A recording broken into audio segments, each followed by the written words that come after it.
What's up, everybody? This is everybody's favorite Illinois State champion, the glorious one, Eric Noretto, welcoming you to the official first episode of G1 TV's The Road to Glory.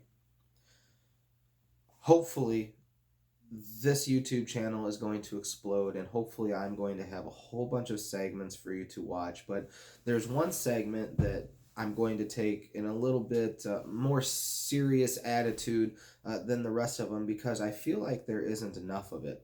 There are a lot of players out there that we know nothing about. And there are a lot of players, as you all know, you walk into a pool room and they kind of give you a vibe. They give you an interesting vibe. Kind of maybe sometimes it's a good vibe, maybe sometimes it's a bad vibe. But you know, the ability to get to know people is almost a lost art. And ultimately, the pool community isn't a good community unless if we know and we respect each other. And I'm a firm believer in that.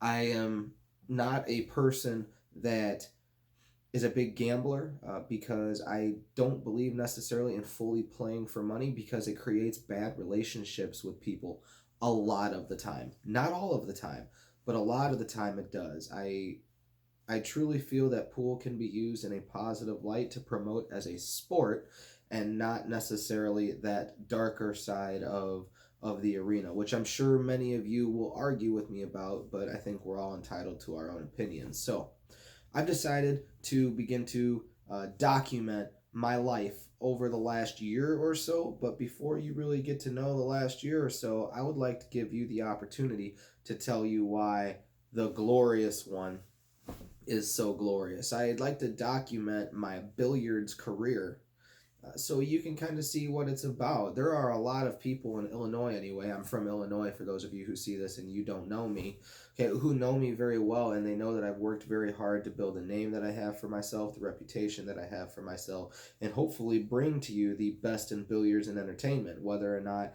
it's running a tournament, giving lessons, winning tournaments, hopefully state championships, funny videos, whatever the case is. So far, everything I just said, I've done it all. And I wanted to make sure that I try to give to you a different light too. I always try to make sure that I'm doing what I can for the billiard community, and hopefully, something like this is going to give the billiard community an opportunity to grow and an opportunity to show other people that there are people out there that are willing to do things as long as you give them a chance.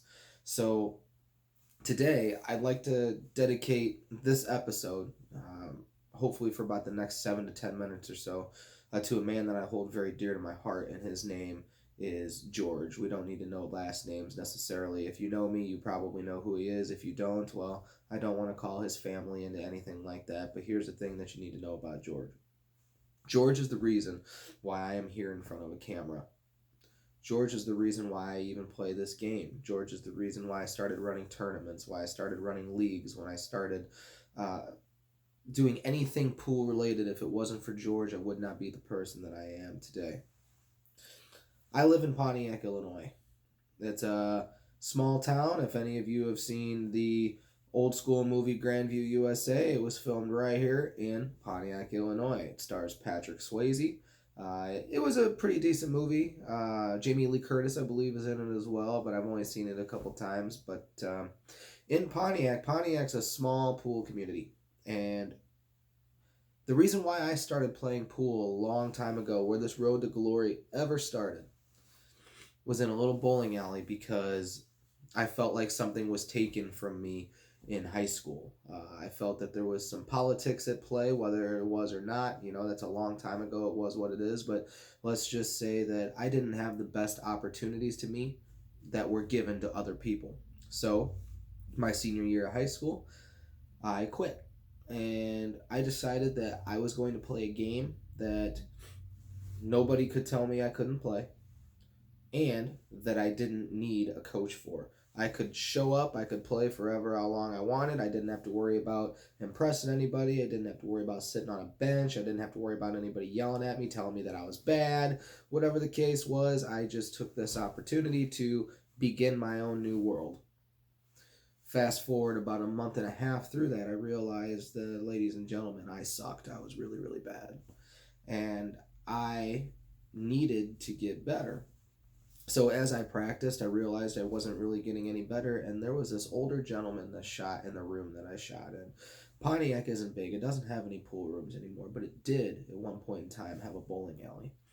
And there was this older gentleman there. Every day he came in, barely said 5 words, went over into the corner to his own pool table. Our bowling alley had 4 9-foot Brunswick Gold Crowns, and he kept to himself. He just hit balls. A lot of the time, the only thing we'd get out of him was the occasional chuckle because we were kids and we were doing something stupid.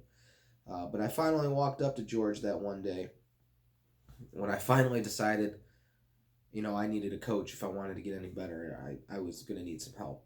And I went up to George and I said, George, you come in here every day and you play by yourself.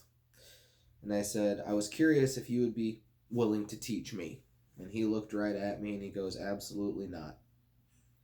And I was kind of puzzled for a second because he didn't seem like that kind of person that would hold off information. He actually seemed like a person who wanted to teach someone. And I asked him why. And he looked at me, and to this day, I'll never forget it. He says, because you're a punk kid that has absolutely no respect for anyone. So I sat there after he ripped my heart out of my chest, threw it on the ground, and stomped on it, which was deserved because you know what? I'll tell you something. George was absolutely right. I was a punk kid. I had no respect for anyone. I ran my mouth all the time. Sound familiar? Sounds like about 85% of the pool community, as far as I'm concerned, of the people that I've met. Once you get to a certain level, ladies and gentlemen, for some reason your mouth just kind of runs wild a little bit. Then all of a sudden it's all about the money and all kinds of things like that. Well, folks, it shouldn't be. But anyway, so I looked at George that day and I said, George, would you be willing to make a deal with me? I said, I'm not going to argue with you about any of those things. You know what? You could be right. But if you'd be willing to listen to my deal, I think it's a deal that we could both grow with. And he goes, okay, what's your deal? And I said, well, you give me your phone number because back then I had like a Nokia, which was really hard to figure out anyway. Kids today wouldn't even know what a Nokia is, obviously. But I said, you give me your phone number. And George didn't have a cell phone. I said, I will put it into my phone. I said, I'm going to call you every day over the summer. I was 17 years old. I was 18 years old. I'm sorry. I was just getting ready to graduate from high school. And I said, you let me call you every day over the summertime to come out to this bowling alley and play pool. Every day. I said, at any point in time, if I'm a jackass to you, if at any point in time I'm rude, obnoxious, not respectful, absolutely anything, all you have to do is just tell me I'm done. And I will never bother you again. I will take a step back. I will find my own way because I don't want to waste your time. If you think your time is being wasted, you just let me know and never have to worry about that again. Fast forward to all these years later, on October 9th of 2019, George passed away. And it really left a void in my heart because for the next 15 years after that day, George and I were absolutely inseparable. George started the road to glory for me. Okay, and some of the things that you're going to hear me say over time, okay, it's a hashtag that I've used before. I call it glory over greatness. And the way I look at it, we should always reach for glory, ladies and gentlemen. We should always take that next step and try to reach up there. And people say, well, we reach for greatness. No. Ladies and gentlemen, if you're reaching for glory, guess what? You're already great. Whatever you've done in your life, okay, as long as you take that extra step and you reach for glory, okay, you are always going to be great. You've already achieved greatness. But now it's time to reach for the glory. Okay, so as we travel through this road to glory, I just opened my heart. I just allowed you to know how my life started in this pool world. And hopefully you continue to join me as I do talk about myself.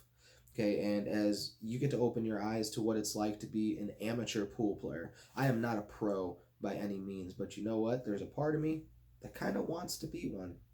Not for the championships, but for the glory of knowing that there's one person who's now up in the sky that knew his time wasn't wasted in someone like me. That I didn't just achieve greatness, I strived for glory. This is episode 1 of The Road to Glory. hopefully I enticed you to further my story as time develops, as G1 TV grows. Please join me next time as I continue the story. We're going to get to talk about the people who influenced my life, okay, growing up within the first couple years, the tournaments, all kinds of things like that. And hopefully, we're going to get to these times where we're going to get to talk about my first big tournament win, my state tournament wins. We're going to talk about the battle of myself and Jason Fouch, if you know the great one, Jason Fouch. Okay, him and I are actually pretty good friends. But moral of the story is there is a lot in this road to glory that I hope you follow, and I hope you continue to strive for your own road to glory, strive for your own successes, but do it respectfully, ladies and gentlemen. Please always try to better this game. We don't need to sit there and have everybody upset because they lost a game. Now all of a sudden they want to play for $1,000 because they're salty or they're drunk. Cut the crap, ladies and gentlemen. Take a step up. I'm going to challenge you to do one thing at the end of this episode of G1 TV. And some of you might not have ever done this before. I want you to find one person in your billiards community, and I want you to give them one piece of advice from a stronger player to a weaker player that's going to make that player better. I challenge you to do that. I'm Eric Naretto with G1 Television hosting the first episode of Road to Glory. Hope everybody has a great day and tune in next time.